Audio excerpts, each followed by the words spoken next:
دنیا کے ہر کونے میں پرانا نظام حیات بدل رہا ہے اور معاشروں کی ترتیب نو ہو رہی ہے، لیکن قبائلی معاشروں کو بہت بڑی کوشش لگا کر 21ویں صدی میں آنے کے لیے وسیع پیمانے پر شکست کا سامنا ہے۔ اس تاریخی تبدیلی کا نشانہ پاک و ہند کے قبائلی علاقے بھی ہیں۔ تاریخ کا بہتر ادراک رکھنے والوں کے لیے ضروری ہے کہ وہ اس بنیادی مسئلے کو سمجھ کر ایسی پالیسیاں بنائیں کہ تبدیلی کا یہ عمل آسانی سے طے ہو سکے۔ پاکستان کو چاہیے کہ وہ اپنے قبائلی علاقوں میں جلد از جلد نیا انتظامی ڈھانچہ تشکیل دیں اور وہاں کے عوام کو باقی ملک جیسی سہولتیں اور حقوق مہیا کریں۔ پاکستان کے قبائلی علاقوں میں تبدیلی کے بارے میں بھی کافی سطحی سوچ پائی جاتی ہے۔ چونکہ یہ علاقہ عالمی طاقتوں کی آپسی جنگ کا اکھاڑا بنا رہا ہے، اس لیے اس کے اندرونی بدلتے ہوئے معاشی ڈھانچے کی طرف کسی نے توجہ نہیں دی۔ شاید پاکستان کے قبائلی علاقوں میں بھی 1979 سے پہلے ایک خاص طرح کی روایتی معتدل مزاجی پائی جاتی تھی، لیکن چونکہ رجت پسندی کا رجحان پنجاب میں بھی ویسے ہی بڑھا جس طرح قبائلی علاقوں میں، تو اس لیے اسے محض بیرونی طاقتوں کی سازش قرار نہیں دیا جا سکتا۔ حقیقت تو یہ ہے کہ قبائلی علاقوں کا قدیم معاشی نظام ٹوٹ رہا تھا۔ بیرونی عوامل نے جلتی پر تیل کا کام کیا، لیکن اس کی اصل وجہ قبائلی نظام میں پیدا ہونے والی معاشی تبدیلیاں تھیں۔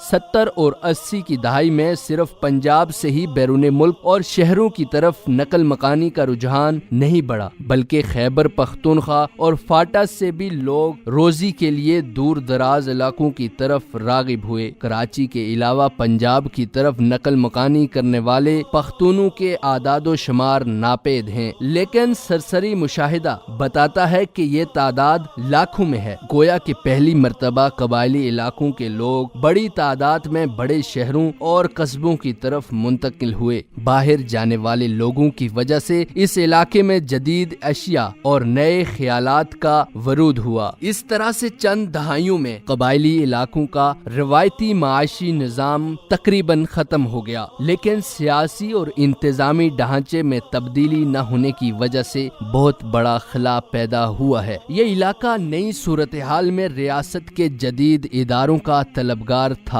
جبکہ پاکستان کے حکمران اسے پرانے نظام سے ہی چلانا چاہتے تھے۔ ملکوں اور مرکز کے روایتی نمائندوں کا دور ختم ہو چکا تھا۔ اگر پاکستان کی ریاست 80 اور 90 کی دہائیوں میں اس علاقے کی بدلتی ہوئی معاشی اور سیاسی صورتحال کے مد نظر نیا انتظامی ڈھانچہ متعارف کرا دیتی تو شاید اتنی تباہی اور بربادی نہ ہوتی۔ آج بھی اس علاقے کے لوگ یہی چاہتے ہیں کہ ان کو باقی پاکستان جیسی سہولتیں اور نظام حکومت میسر ہو۔ پاکستانی ریاست کو سیاسی اختلافات کو نظر انداز کرتے ہوئے اس علاقے میں نیا نظام نافذ کر دینا چاہیے، کیونکہ اس سلسلے میں دیر کرنے سے بگاڑ پیدا ہو سکتا ہے، جو یقیناً فاٹا کی عوام کے لیے زہر قاتل ہے۔